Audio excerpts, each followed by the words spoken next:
महात्मा बुद्ध के उपदेश, विचार, कहानियों से जीवन में सकारात्मक बदलाव आते हैं। नमस्कार दोस्तों, आप सभी का स्वागत है हमारे चैनल बेस्ट इंस्पायर्ड में। बहुत समय पहले की बात है। एक राज्य का राजा बहुत चिंतित था क्योंकि उसकी पत्नी का जन्मदिन नजदीक आ रहा था। यूं तो कहने को वह राजा था, लेकिन फिर भी उनके वैवाहिक जीवन में हजारों प्रकार की समस्याएं थीं। परंतु राजा जन्मदिन पर अपनी पत्नी को एक ऐसा उपहार देना चाहता था कि जिससे उनके जीवन में जो दुख है वह कम से कम उस दिन के लिए दूर चला जाए। वह अपनी पत्नी को खुश करना चाहता था, किंतु आपने देखा होगा कि यह कार्य बहुत ही मुश्किल है, क्योंकि हम आज तक किसी को खुश नहीं कर पाए। हम चाहे लाख कोशिशें ही क्यों ना कर लें, लेकिन हम कभी किसी को खुश नहीं कर पाते, क्योंकि यह खुशी हमारे पास नहीं है और ना ही सामने वाले के पास है। जो हमारे पास है ही नहीं, वह हम किसी और को कैसे दे सकते हैं। अर्थात अगर आपको किसी दूसरे को खुशी देनी है तो सबसे पहले आपको खुश होना होगा, आपको खुश महसूस करना होगा। अर्थात वह खुशी आपके पास होनी चाहिए, तभी तो आप किसी और को खुश रख सकते हैं। एक दिन राजा ने सभी दरबारियों को दरबार में उपस्थित होने का आदेश दिया और साथ ही सभी मंत्रीगण भी वहां पर उपस्थित थे। तभी राजा ने सभी से सुझाव मांगा कि आखिर वह किस प्रकार अपनी पत्नी को जन्मदिन पर खुश कर सकता है। आखिर वह उन्हें कैसा उपहार दे जिस कारण राजा की पत्नी खुश हो सके। वहां पर उपस्थित सभी लोग अपने मन की बातें राजा से बताते हैं, परंतु राजा को वहां पर उपस्थित किसी भी व्यक्ति का कोई सुझाव पसंद ही नहीं आया। एक दिन संध्या के वक्त राजा अपने रथ से कहीं जा रहा था। तभी रास्ते में उसने एक बहुत ही सुंदर मूर्ति देखी। वह मूर्ति बहुत ही सुंदर और आकर्षक थी। उसे देखकर ऐसा प्रतीत होता था मानो उस मूर्ति में जान हो। उस मूर्ति को देखकर राजा बहुत प्रसन्न हुआ और वह तुरंत ही मूर्तिकार के पास पहुंचा और राजा उस मूर्तिकार से कहता है, तुम तो बहुत बड़े कलाकार हो, तुम्हारी मूर्तियों में चांद नजर आता है। ऐसा प्रतीत होता है कि तुम्हारी मूर्तियां जीवित हैं। हम तुम्हारी इन मूर्तियों को देखकर बहुत प्रसन्न हैं। हम चाहते हैं कि तुम्हारी सारी मूर्तियां हमारे दरबार में शामिल हों। यह सुनकर वह मूर्तिकार बहुत प्रसन्न हुआ, जैसे उसे कोई खजाना मिल गया हो। लेकिन तभी राजा ने उस मूर्तिकार से एक और बात कही, देखो, मैं चाहता हूं कि तुम मेरे दरबार में शामिल हो जाओ, किंतु उससे पहले तुम्हें हमारे लिए हमारी रानी की ऐसी मूर्ति बनानी होगी जिसे देखकर वह खुश हो जाए और अपने सारे दुख दर्द भूल जाए।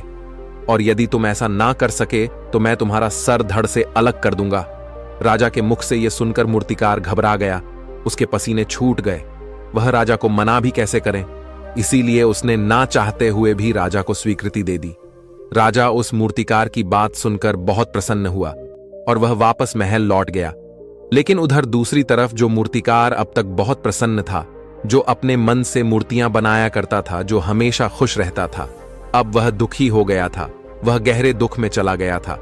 वह डर के कारण रानी की मूर्तियां बनाना शुरू करता है, परंतु जो भी मूर्ति बनाता था उस मूर्ति को देखकर ऐसा प्रतीत होता था मानो वह मूर्ति बहुत दुखी है, उसे किसी प्रकार का कोई दुख है।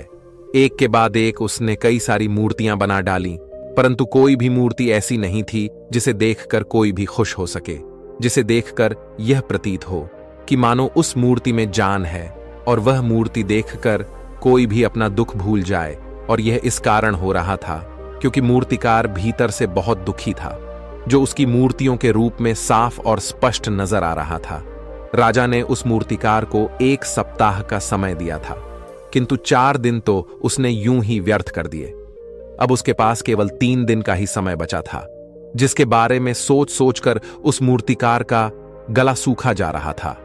डर के कारण अब उसके हाथ पैर भी काम करना बंद कर चुके थे। उसके हाथ से हथौड़ी और छीनी तक नहीं चल रही थी और उसे अपना भविष्य नजर आ रहा था। उसे नजर आ रहा था कि राजा उसे मृत्यु दंड दे रहा है। उसके बाद उसके परिवार का क्या होगा, उसके परिवार को कौन संभालेगा। यह सोच सोचकर उस मूर्तिकार का मन बैठा जा रहा था। तभी उसने एक योजना बनाई। वह अपने परिवार को साथ लेकर रात ही में गांव छोड़कर चला जाएगा। यह सोचकर वह तुरंत घर लौटा। उसने सारा सामान बांधा, अपनी पत्नी और अपने बच्चों को भी तैयार किया। वह जैसे ही घर से निकलने वाला था कि तभी उसने देखा कि राजा के सिपाही वहां पर तैनात है। यह देखकर वह मूर्तिकार और भी घबरा गया। वह समझ नहीं पा रहा था कि क्या करें। यदि वह यहां से भागने की कोशिश करता है और पकड़ा जाता है तो राजा उसके साथ साथ उसके परिवार को भी मृत्यु दंड दे देंगे। वह कुछ समझ नहीं पा रहा था। तभी वह जमीन पर बैठ गया और रोने लगा और अपनी पत्नी से कहता है, अब से तुम्हें बच्चों का ख्याल रखना होगा, मेरा और तुम्हारा साथ यहीं तक था, क्योंकि राजा ने जिस प्रकार की मूर्ति का मुझे आदेश दिया है मैं उस प्रकार की मूर्ति नहीं बना पा रहा, जिस कारण राजा मुझे मृत्यु दंड दे देंगे। वह मेरा सर धड़ से अलग कर देंगे और उसके बाद तो तुम्हें ही बच्चों का ख्याल रखना होगा। इतना कहकर वह जोर जोर से फूट फूट कर रोने लगा। देखते ही देखते रात बीत गई और अगले दिन सुबह सुबह उस मूर्तिकार के दरवाजे पर एक गुरु भिक्षा मांगने आए।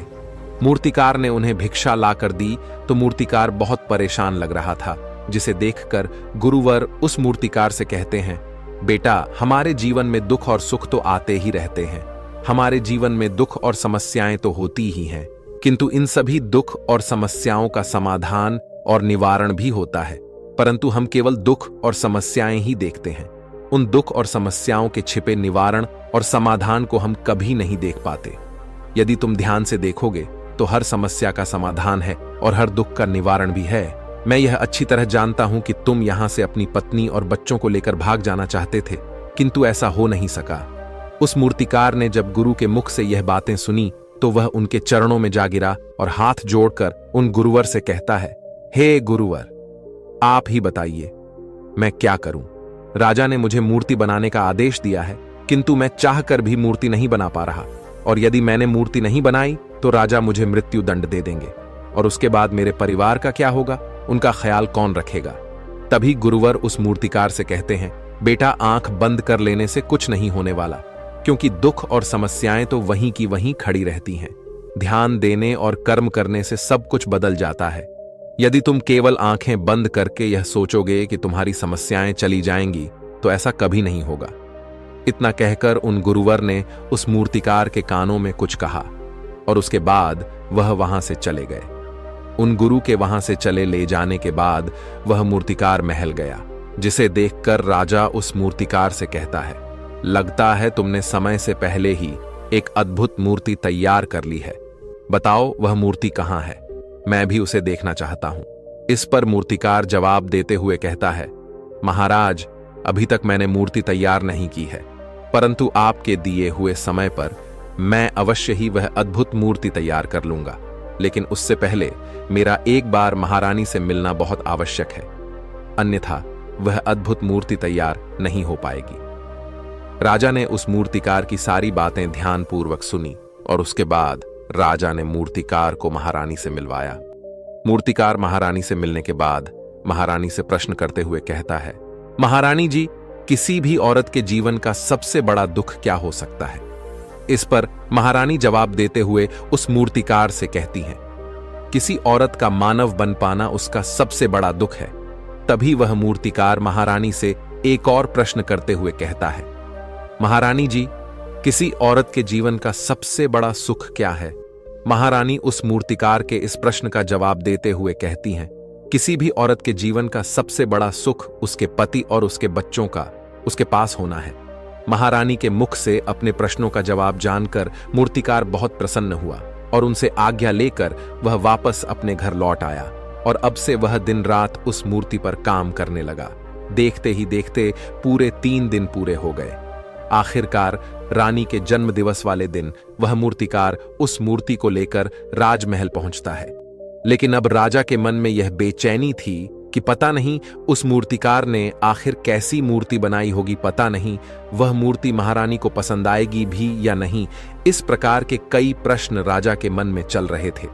राजा के मन की बेचैनी लगातार बढ़ती ही जा रही थी, लेकिन उधर दूसरी तरफ राजा को उस मूर्तिकार पर पूर्ण विश्वास भी था, क्योंकि राजा ने पहले ही उस मूर्तिकार के हाथों की कला देखी हुई थी। इसलिए एक तरफ उनके मन में यह भी विचार चल रहे थे कि उस मूर्तिकार ने जरूर ही अद्भुत मूर्ति बनाई होगी। वह मूर्ति सफेद कपड़ों से ढकी हुई थी। तभी राजा ने उस मूर्ति की ओर इशारा करते हुए रानी से कहा, यह आपका जन्म दिवस का तोहफा है, इसे कबूल करें। उसके बाद रानी ने अपने हाथों से उस मूर्ति से वह कपड़ा हटाया और उस मूर्ति को देखते ही रानी की आंखों से आंसू बहने लगे, और यह देखकर राजा को ऐसा प्रतीत हुआ कि मानो रानी को यह मूर्ति पसंद नहीं है। इसलिए राजा ने तुरंत ही क्रोधित होकर अपने सिपाहियों को आदेश दिया और उस मूर्तिकार को बंदी बनवा लिया। लेकिन तभी महारानी राजा से कहती हैं, रुकिए, इस मूर्तिकार ने तो मेरा दुख और सुख एक ही मूर्ति में निकाल दिया है। इस मूर्ति में मेरे पति मेरे साथ है और मेरे हाथ में मेरा बच्चा है। इससे सुंदर मूर्ति मैंने आज तक नहीं देखी। ये बहुत ही लाजवाब है, अद्भुत है। इससे सुंदर तोहफा मेरे लिए और कोई नहीं हो सकता। काश ऐसा मेरे जीवन में वास्तव में हो जाए। मेरे पति भी मेरे साथ हो और मेरे हाथों में मेरा बच्चा हो। महारानी की यह सारी बातें सुनकर और मूर्ति को देखकर राजा को अपनी गलती का एहसास हुआ। राजा अपनी प्रजा और अपने साम्राज्य की देखरेख में इतना व्यस्त रहता था कि वह कभी अपनी पत्नी को समय नहीं दे पाता था, जिस कारण राजा की आंखों से आंसू बहने लगे और दरबार में उपस्थित सभी लोग वह मूर्ति देखकर हैरान थे। आज तक किसी ने भी ऐसी सुंदर और जीवित मूर्ति नहीं देखी थी जिसमें सुख और दुख एक साथ नजर आ रहे हो। उसके बाद उस राजा ने उस मूर्तिकार को रिहा करवाया और उसे ढेरों इनाम दिए और अपने राज्य दरबार में जगह भी दी। किंतु उस मूर्तिकार ने इनाम तो स्वीकार कर लिया, परंतु राज दरबार में उसे जगह नहीं ली और हाथ जोड़कर राजा से कहता है, हे महाराज, मेरी आपसे विनती है। आपने मुझे चेतावनी दी थी, यदि मैं यह मूर्ति नहीं बना सका तो आप मुझे मृत्युदंड दे देंगे। किंतु मैं आपसे बस इतना ही कहना चाहता हूं, हम में से चाहे कोई भी प्राणी क्यों ना हो, सभी के प्राण उतने ही कीमती हैं जितना कि आपका या महारानी के हैं। इसीलिए किसी को भी बिना दोष के दंड नहीं देना चाहिए। मेरी पत्नी ने मुझसे कहा था कि राजा की दोस्ती और दुश्मनी दोनों ही अच्छी नहीं है, इसीलिए मुझे आपके राज दरबार में कोई स्थान नहीं चाहिए। मैं अपनी छोटी सी दुनिया में बहुत खुश हूं। मैं अपने छोटे से परिवार के साथ बहुत खुश हूं।